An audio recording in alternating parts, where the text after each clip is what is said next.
শয়তান বলে, আল্লাহ এই সবগুলারে আমি ওয়াসওয়াসা দিয়ে মুনাফিক বানিয়ে নাস্তিক বানিয়ে জাহান্নামে ঢুকাবো।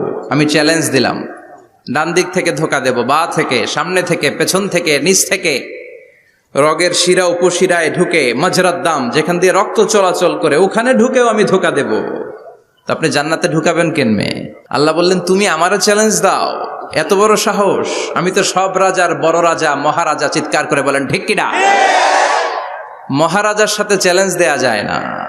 তুমি আমাকে চ্যালেঞ্জ দাও, ওকে ডান, আই টেক ইউর চ্যালেঞ্জ। আমিও তোমার চ্যালেঞ্জ নিলাম। তুমি আজীবন ধোকা দিবা, আজীবন তুমি গুমরাহ করবা, বেনামাজি বানাবা, জালিম বানাবা।